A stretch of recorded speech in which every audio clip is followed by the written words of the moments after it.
салом дӯстони азиз ва хуш омадед ба барномаи ахбори озодӣ. имрӯз 27 апрел ва дар 15 дақиқа шуморо бо хабарҳои Тоҷикистон ва ҷаҳон шинос мекунем.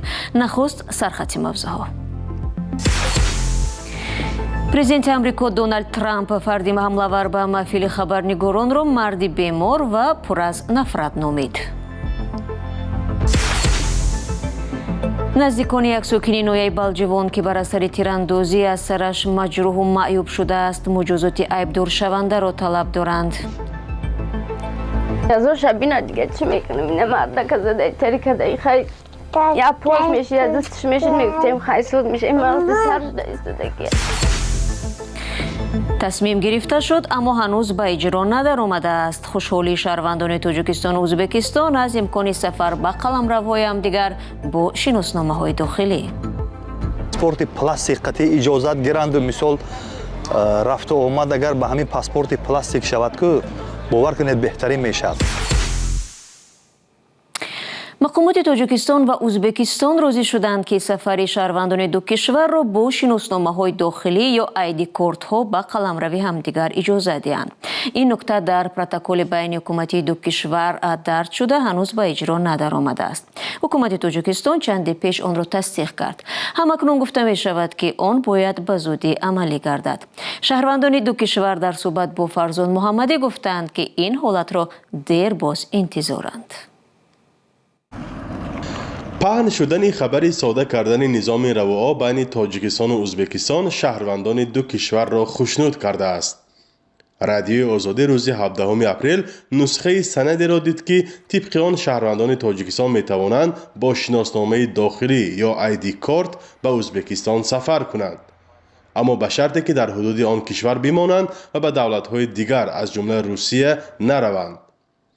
ҳамин тартиб барои шаҳрвандони Ӯзбекистон ҳам пешбинӣ шудааст. واقعا به حد انتظاری کشی سادن که برای همین که خیلی مردم به تاجیکستان بین ازبکستان ما همسایه ایم دو دولت چند ساله که رفت داریم رسم اسلام شکر خدا به حد خوب است، رفت ما به حد خوب است، حرمت انتظام میکنند، میبیایم میرند، مهمانداری میکنند. مسافران میگویند که این روند به آنهای بیشتر سبکی می‌آورد که در حالتهای اضطراری برای رفتن شتاب دارند. амако ҳастанд, писар амако ҳастанд. سید احمد عمروف را در گذرگاه فاتح آباد واخوردیم که نو از ازبکستان برگشته بود. او عین چنین مشکلش را به ما نقل کرد. агар ҳамин чиз тасдиқ шаваду ҳамин паспорти пластикати иҷозат гиранду мисол рафту омад агар ба ҳамин паспорти пластик шавад ку бовар кунед беҳтарин мешавад. чунки ҳамин рӯз мо як таъзия шуд рафтем, ман паспорти тоҷиким дар кисам, загранпаспорт дар хона буд. ман ҳамин рӯз ду такси платит кардам аз хона то ман хуҷанд омадам, вай паспорта як такси гирифт овард бӯстон, бо якташ аз бӯстон гирифт овард то инҷа дута такси. не ки агар пластик бошад ман барои мисол постоянно паспорт кисаманда ҳам паспорти пластикати ман рафтан мегирифтам, вай чизи удобна. азбаски тарҳи созишнома то ҳол расмиёти дохилии ду кишварро нагузаштааст, феълан сафари шаҳрвандони Тоҷикистон ва Ӯзбекистон ба давлатҳои ҳамдигар танҳо бо шиносномаи хориҷӣ имконпазир аст. مامت میشد که بیمار کسل میشد، تعزیه میشد، رفتن نمیتوند. برای که تو وای پاسپورت میسپرد، تو پاسپورت میگیرد که اونجا جنازه اسپید نمیکنه، مثلا جا مراکش اسپید نمیکنه. و پاسپورت سرخ باشد پلاستیک به حد وای خوب میشه.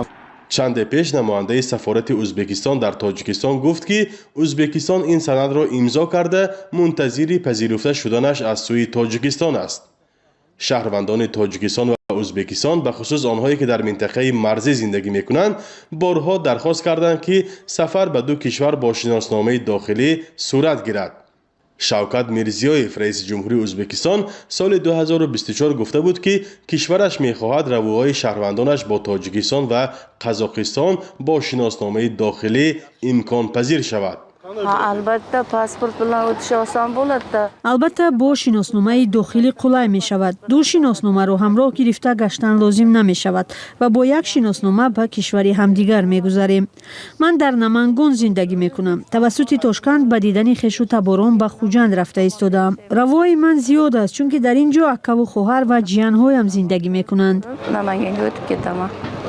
тоҷикистон ва ӯзбекистон соли 2018 раводидро бекор карданд, аммо сафарро танҳо бо шиносномаи хориҷӣ иҷозат доданд. солона садҳо ҳазор нафар аз тоҷикистон ба ӯзбекистон ва баръакс сафар мекунанд. ба иттилои расмӣ соли 2025 беш аз 1 миллион сайёҳ аз ӯзбекистон ба тоҷикистон сафар карданд.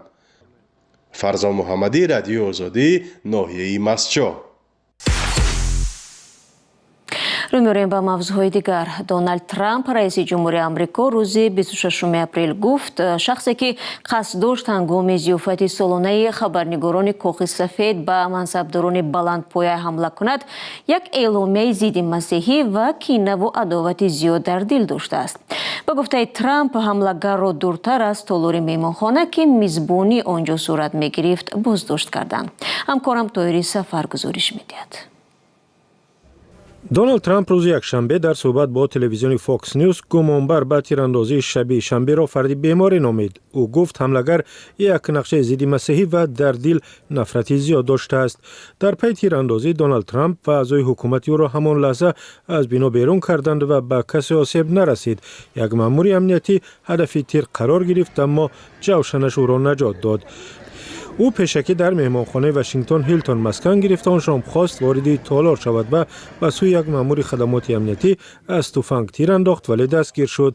як мақоми расмии Амрико гуфт гумонбар дар нақшае ки пеш аз ҳамла ба хешовандонаш фиристодааст, худро қотили федералӣ меҳрубон номидааст.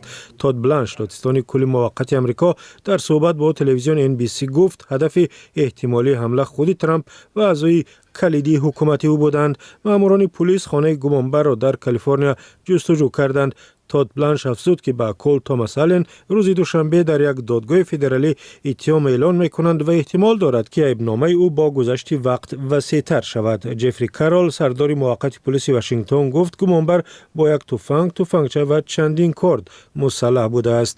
ин ҳодиса дар ҷараёни зиёфат солҳои тозаеро дар мавриди амнияти мансабдорони баландпои Амрико ба миён овард ки бисёре аз онҳо дар толори бузурги гаронқимати меҳмонхона ҷамъ омада буданд. Майк Мантрага, корманди пешини хадамоти махфӣ, мегӯяд ӯ ҳам аз ин вазъ нигарон аст, вале бар ин бовар аст ки хадамоти мазкур дар умум кори хубе анҷом дода ва Доналд Трампро ба таври муносиб муҳофизат карданд. ӯ афзуд, нақшаи амниятии шаби шанбе дуруст амалӣ шудааст ва бовар дорад ки Доналд Трамп зери хатари ҷиддӣ қарор надошт. ман дар он меҳмонхона будам. медонед, ин ҳамон меҳмонхонаи бадном аст ки соли 1981 ба Рейган онҷо тир заданд. хадамоти махфии Амрико ин меҳмонхонаро хеле хуб медонад. онҳо 10 солаҳост ки низоми амниятиро онҷо роҳандозӣ кардаанд. бо ин ҳол Мантрага аз он изҳори нигаронӣ кард ки ҳузури Трамп дар зиёфат аз пеш эълон шуда буд. ба гуфтаи ӯ шояд беҳтар бошад ки ҳаракатҳои раиси ҷумҳур пешакӣ расонӣ нашавад. дар ҳамин ҳол Алекс Рауфоғлу, хабарнигори Радиои Озодӣ, ки дар маҳфили хабарнигорони Коҳи сафед ҳузур дошт, мегӯяд солҳои зиёде ҳанӯз дар бораи ҳамлавару иллатҳои тирандозӣ ва амалкарди маъмурони амниятӣ вуҷуд дорад. албатта суолҳо ҳанӯз зиёданд ва бисёре аз онҳо беҷавоб мондаанд. пеш аз ҳама ангезаи аслии тирандоз чӣ буд?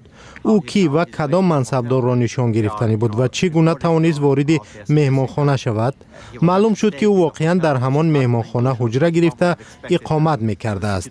ин чизе нест ки ғайриоддӣ бошад, вале мебоист масъулони амниятӣ рӯйхати тамоми меҳмононро дар даст медоштанд.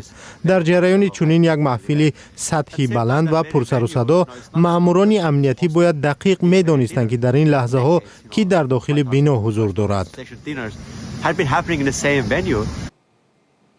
Алекс Рауфоғлу, хабарнигори Радиои Озодӣ, дар бораи тирандозӣ дар маҳфили хабарнигорони амрикоӣ ва бо ҳузури Доналд Трамп суҳбат мекард.